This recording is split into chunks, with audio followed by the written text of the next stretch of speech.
Welcome, everybody. Thank you for joining us here on the Infinite Prosperity Podcast. My name is Louisa Havers, and I help high achievers, entrepreneurs, and coaches lift the lid on life and business so that they can live at their highest value. Each episode, we will bring you our favourite founders, CEOs, and guest experts to share with you their insights and strategies to expand your wealth consciousness, your spiritual leadership, and aligned business strategies. We know that living in alignment with your soul's mission is what fulfills you, and we are here to show you how to achieve this in an energetically aligned way. If you haven't already, be sure to claim your free abundance activation in the Akashic Records. Go to louisahavers.com/gift to unlock your abundance activation today. And if you'd like my support in having aligned success in life and business, then contact me at www.louisahavers.com and let's explore together if it's an aligned match. Get ready to live at your highest value and to expand into your next level of money as you elevate and receive more. You create more for others.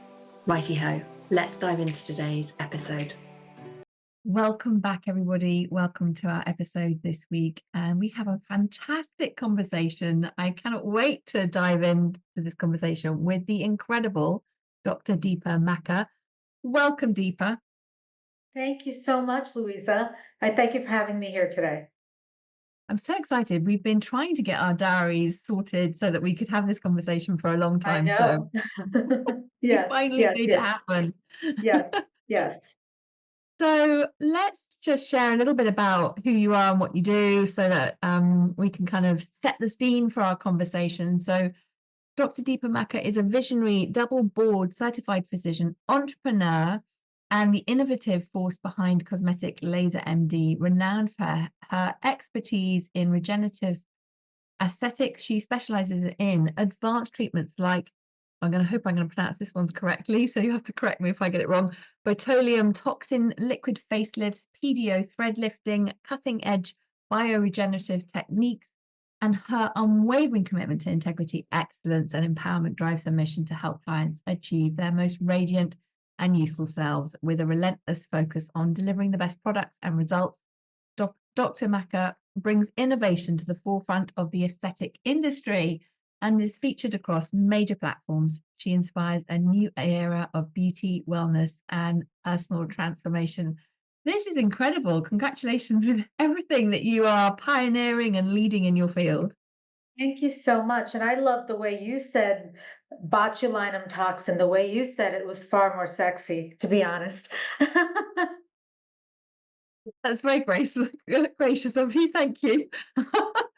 Deepa, let's dive into this because I know that every entrepreneur has a journey to how they, have got to where they are today. So we'd love to hear, how did you get to start doing what you're doing now? So, Louisa, very interesting. For 25 years, I was in the hospital. I'm double board certified, as you mentioned, in emergency medicine and internal medicine. And often that is the case, with immigrant children, is that we're very driven to be doctors, engineers, that type of thing. So from a young age, I knew I was going to be a doctor, and I was very single-minded that way. And so I never really explored anything else. So it's all I knew I was going to do, and that's what I ended up doing. Fast forward year after year after year, all of the grind, and I started to become disillusioned with the current state that I was in healthcare, how I was treated, how you know I just didn't feel my growth, and I felt almost like an aberration in my field. And I didn't feel appreciated by administration, sometimes even by patients. Patients can sometimes be very entitled, you know. And what ended up happening, I was seeking, at that time I wouldn't have put it that way, but I was seeking yeah, well, I guess I was seeking an exit from that life and how could I do something else, but I really never was for someone who's so highly skilled, college, a higher education, professional school, saving lives, literally. I really didn't feel like I had any other skills. And one day I jumped off a cliff and I started to make small transitions. And then I um, just decided to start a business in medical aesthetics. It really astounds me now that I did something so audacious, you know, That is a without really a massive shift. plan. Oh, wow. That's very courageous. Yeah, exactly. Exactly. Very courageous. And so I'm really curious because that is a massive shift in terms of what would have been going on internally for you in terms In of terms of things like your like identity. right. So that's also very interesting because, initially I was saddling, or straddling is the word, both sides. I would be working shifts and trying to grow my business. Um, and as I shifted and stopped, working, in the hospital, uh, I felt like, I didn't feel like I had any kind of conflict, but I remember that, my oldest daughter felt like, "You're not doing that anymore, mom. Like, that's such important work. What are you doing now?" And it was almost important to her that my identity stayed as it was. I don't think that she believes that now, because my story just actually seemed to even progress further. The year I opened up my medical spa, I went through an unforeseen, previously foreseen, terrible divorce. And on the heels of that, my rock, my only sibling, was diagnosed with brain cancer. And during the first 2 years of having my business open, I it was almost like it was essentially a full-time job trying to save his life along with my sister-in-law, his wife. And and on the heels of that, my aging parents, with me being their only daughter, moved in from their home in Long Island with me, in Michigan. And my parents, who were always taking care of me, and my brother, who I could always lean on, everything changed. Like, the whole circle changed. My mother developed dementia in kind of a rapid way. And my father, although his mind was very sharp, became very, very frail. And in my home, while in my care, my father passed away last year. So all of this while trying to, create my own thing, and I'm really essentially trying to make an impact in a different way to change my position in the cash flow quadrant, going from exchanging my time for money to really creating um, a life where, I am able to do what I want when I want, on my own terms, and have that type of financial freedom, but yet still create an impact. Wow, Deepa, that's just incredible in terms of all the life pressures that came in. It sounds like all at once, like you were dealing with the business, you're dealing with the aging parents, ill loved ones, everything that you could possibly have happen all in one go. That's incredibly stressful. As you kind of reflect back on that, how did you keep going? What was the kind of how did you develop that resilience to keep going? I had a lot of growth in parallel. So I fundamentally um, uh, started on my spiritual journey at the same time, stopped feeling like a victim, and because when you're in the victim mentality, you can't create the life of your dreams. You're always living in the past, and your past becomes your future because that's all you think about. So my spiritual journey started to evolve. It's still evolving, but I think I found the secret now where that's concerned. The other part of it was really understanding that I needed to surround myself with the right people. Relationships don't need to stay the same. People, when you surround yourself with people who are up leveling themselves, you up level yourself. When you find yourself surrounding yourself with people who believe in themselves and who set their bar high, so do you.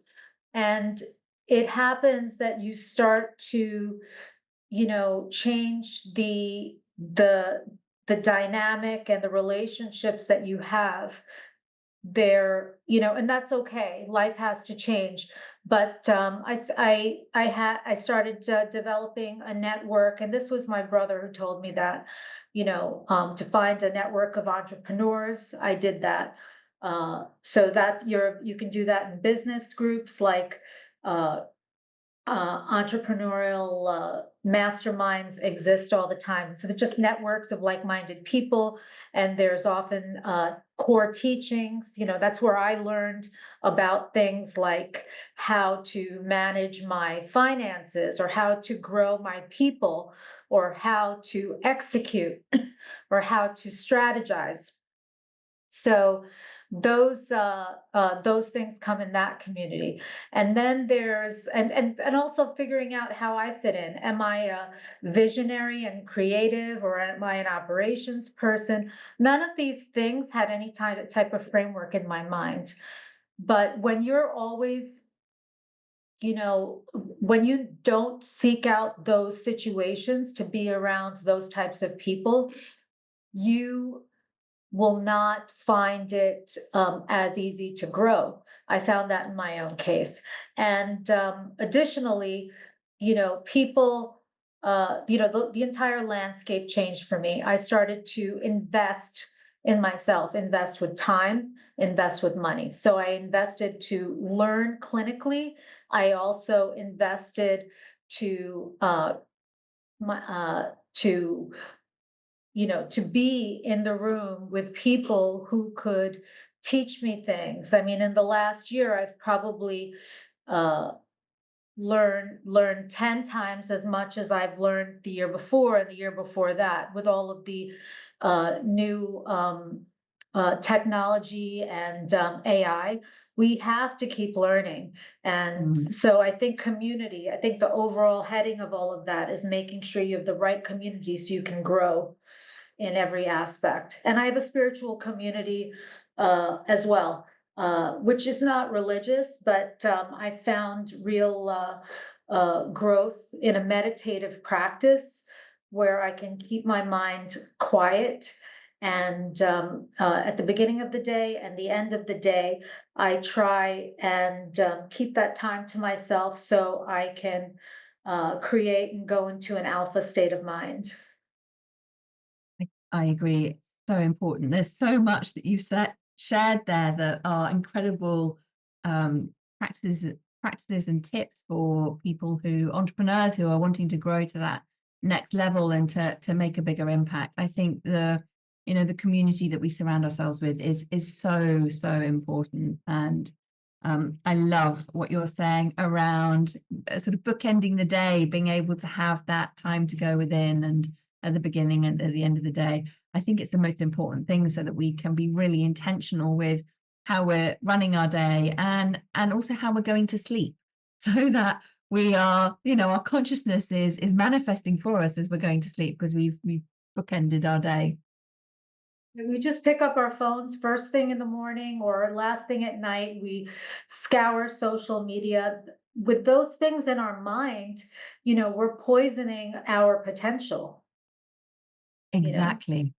I think that's um, really strong words that everyone can take to heart. And actually, everybody knows it, don't they? We all kind of recognize that those sort of patterns really sabotage our behavior and our success because we're just allowing anything to get into our consciousness, essentially, if we're not being really intentional with how we start and how we end our day. I'd love to know how, as you've gone on your journey, how your values have grown, changed. Have they changed? What would you say are your core values that you run your business with, and how live your life? One of the this it's core values are how I lead my life. And one of the first principles that I learned in my business group was how important it is to make sure that your own business has core values. And it was such, I think it was the pivotal thing that made me understand who I was as a person, and how I, approached my kids again. Because when you lead with core values, every decision should be based on, does this, align with my core values? So I've done this exercise and I've revisited this exercise and I live by this exercise. And my core values, are trust, authenticity, family, and relationships. And relationships are not always family, as well as innovation and constant learning. I'm a perpetual student and teacher. So, and I always want to know the next best thing. And for, example, in my own business, I I lead with hugs. I know everybody's name.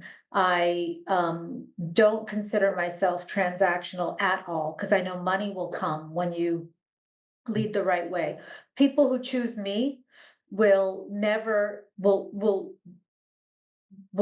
not be, how will I say that? They choose me and will never consider anybody else, as opposed to the price shopping type of individual, because they need that same core value to be met, be Mhm. it trust, authenticity, and relationship. Everyone wants to be seen as cared about and have that genuine interaction.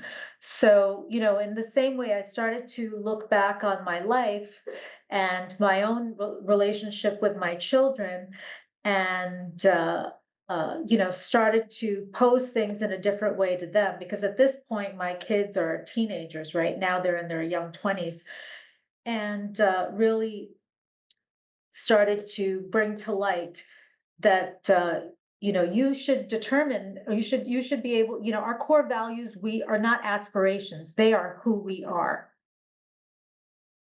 and Absolutely. they're who we are.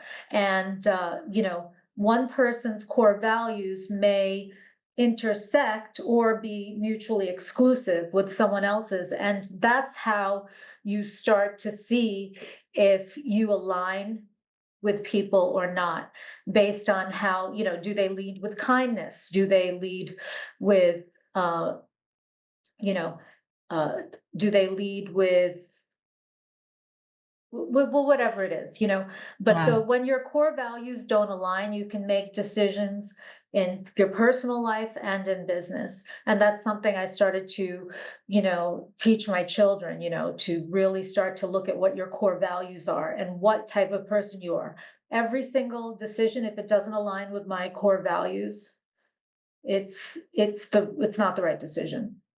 It's such a great reminder around this, because I think it's certainly one of the biggest things that I see, that when people are feeling stressed in life, is actually that something's out of alignment with their core value, whether it's something in business, whether it's something in their relationship.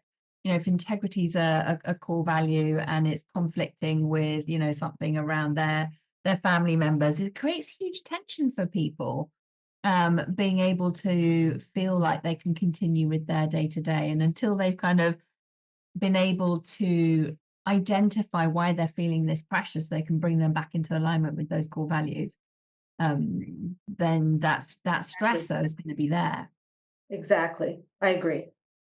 I love how you've taught your children that. I think it's, you know, parents, we don't get the manual for parenting, do we? But being able to pass on everything that you've learned in this way to help them have those filters early on is priceless. I've always, as a doctor in medical school, doing so many deliveries, I was able to do that even in medical school. It used to astonish me how easy it was to have children. Anyone can have a child, Mm. but to raise them, that's the work. Absolutely, Yeah. absolutely. It really is. And I talk about this with my sons. They're early 20s as well, and they often comment that everything that they learnt in school is kind of useless to become being a young adult and going out in the world. And I've said to them so many times that I actually I think that have to say that, parenting parenting classes would be classes. fantastic as sixth former for really starting to educate people to becoming better parents, so that we can really have that positive influence on future generations, because there's so much pressure nowadays for our children, whether it's my youngest son was saying that he wished he'd grown up without the pressures of social media. And social media has is such a huge part of life now, whether it's personal life or business. What are your thoughts on the role of social media for you? I have a lot of strong opinions on social media, and first of all, I think the one of the problems with social media and the young are really challenged because it's comparisonitis.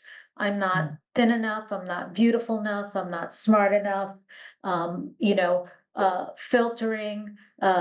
It's not reality. What's seen on social media is not what is true, because people only show their very best selves in social media. And I myself, I'm 57 years old, and I myself, if I start to scroll, I feel like shit, mm, because I don't have enough of a following, I don't have enough engagement, or I don't look pretty or thin enough. These are the thoughts that go through my mind, and I'm a well-developed, you know, stable adult. And my kids, their friends, many of them will say, that they've my youngest daughter has actually said, "I need to limit myself on there. It doesn't feel good to me."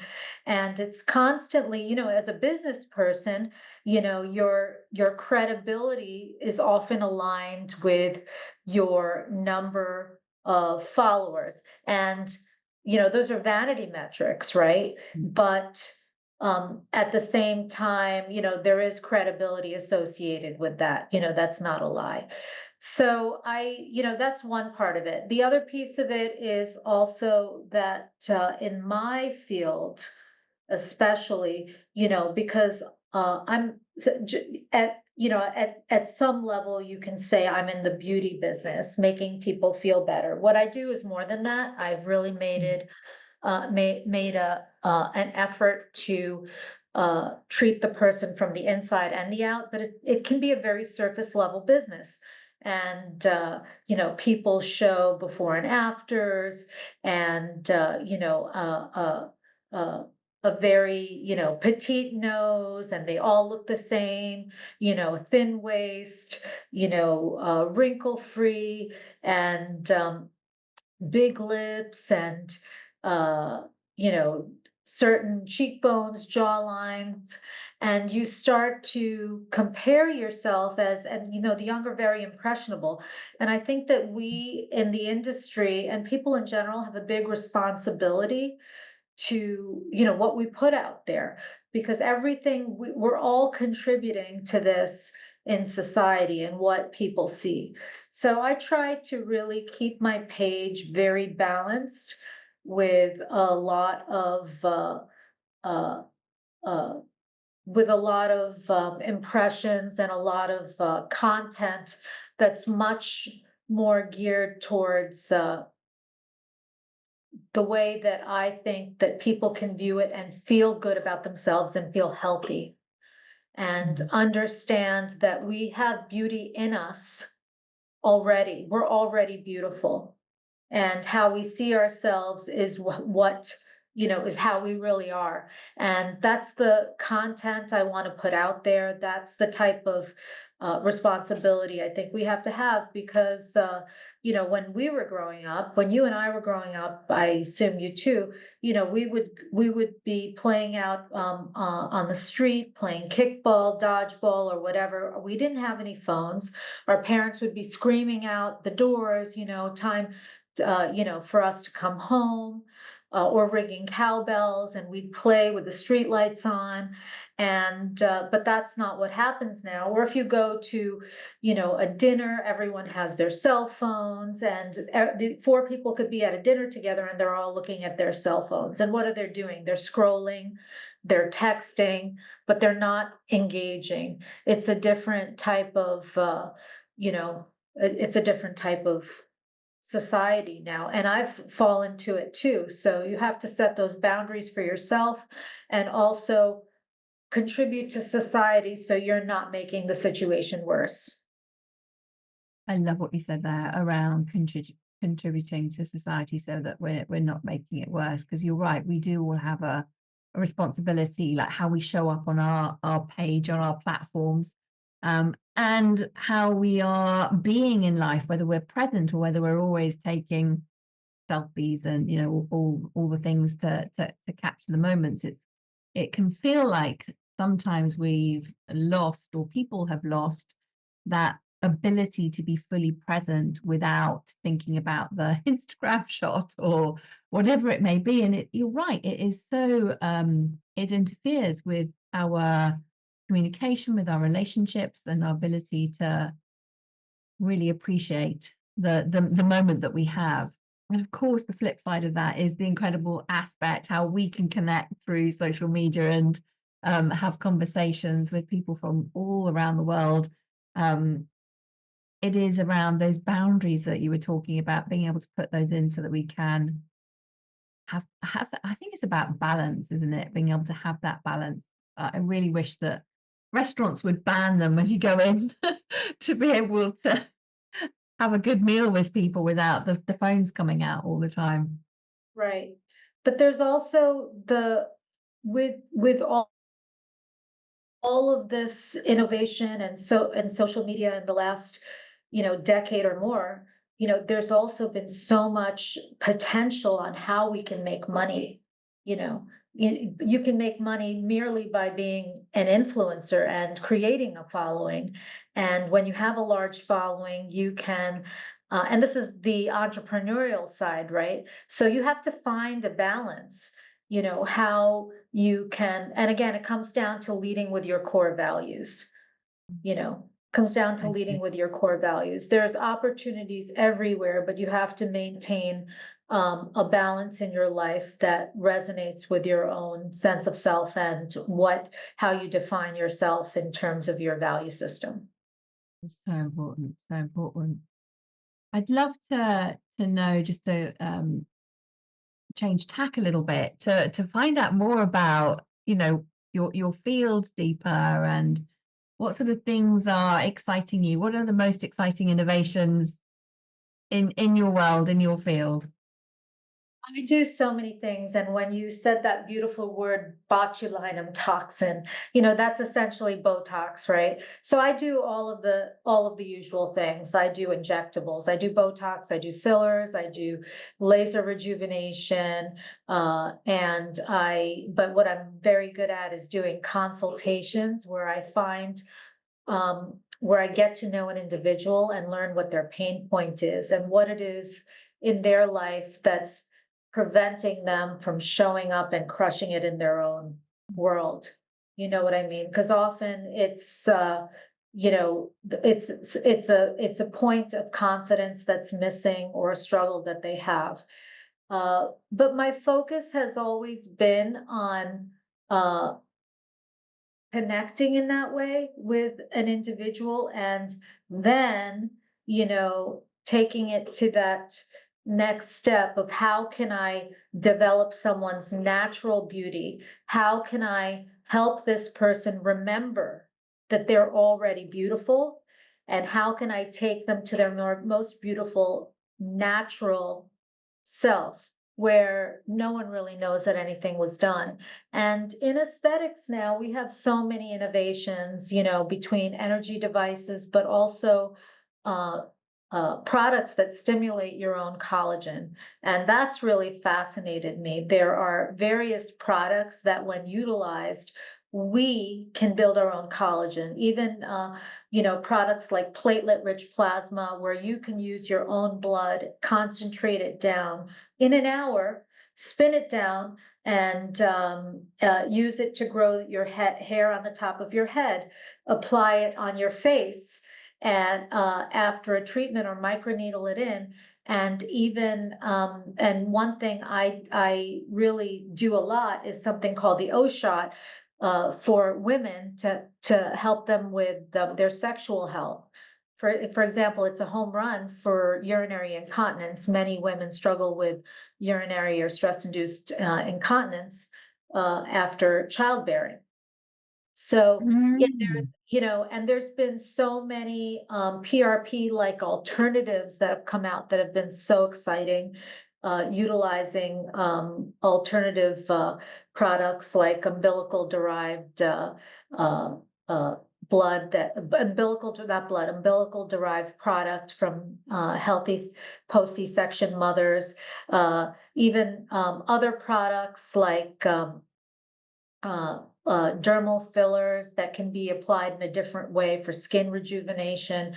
But, regenerative aesthetics has so much potential in terms of how we can stimulate our own collagen, because on a genetic level, our cells, when they talk to each other, when our osteoclasts, at the level of the bone, because we're losing bone as we age, Mhm. start to regenerate and speak to our fibroblasts at the level of the skin, we can have, tremendous benefits without, having to uh, add other products and, falsely fill or create kind of like a cartoonish type of, pillow face, that type of aesthetic. Should always feel like you're the very best version of yourself that's not artificial.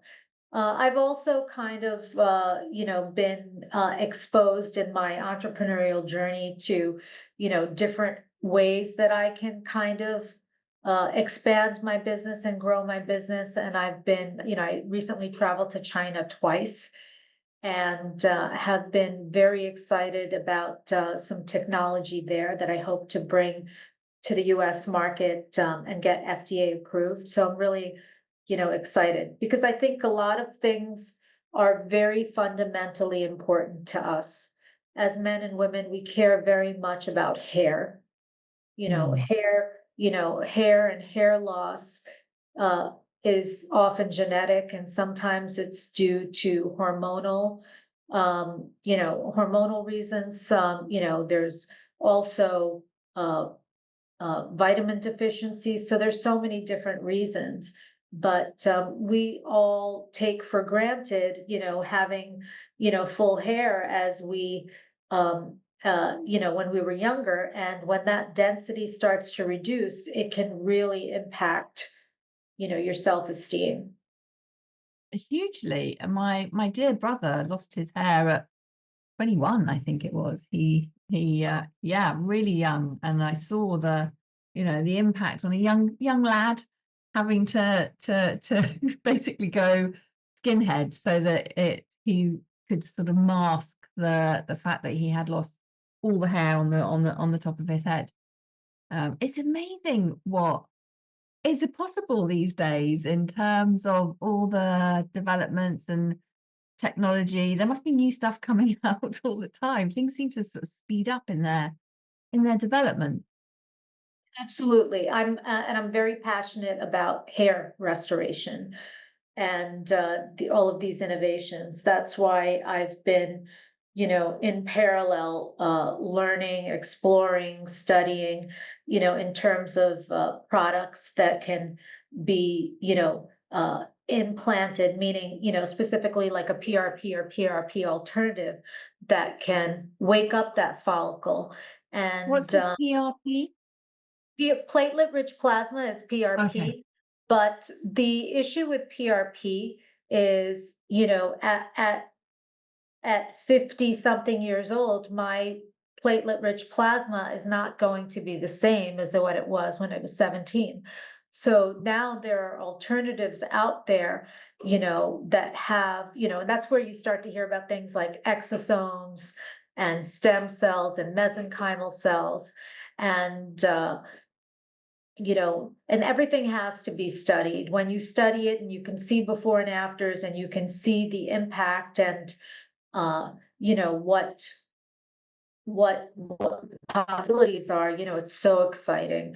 So and what the way PRP, traditional PRP is derived is you draw blood at the bedside and then you spin it down into a centrifuge, and the very top, which is also called the supernatant, the very top is platelet poor plasma, and the clear part that's closest to the concentrated blood cells, that's full and rich with all of the growth factors, cytokines, and all of the things that can really um, augment regenerative types of processes. But again, if you've been on antibiotics or if you have an immunodeficiency, the platelet-rich plasma is going to be deficient. So, there are alternatives now that are everything that PRP would want to be type of product. And I've switched over in my practice largely to that because I'm very conscious about what people's expectations, hopes, and dreams are, and I want to fulfill that in the best possible way, and create the best possible outcome using, as many modalities as I can to harness that effect. This is just incredible, Deepa. I can see so many people wanting to find out more about this because we the sort of general punters out here don't know about what is available, I think, until you really start to talk to someone with your expertise to see what's possible. The fact that you can support people with feeling their best selves, both internally and externally, and making it look natural is just, like you were saying, being your best version of yourself is a beautiful thing.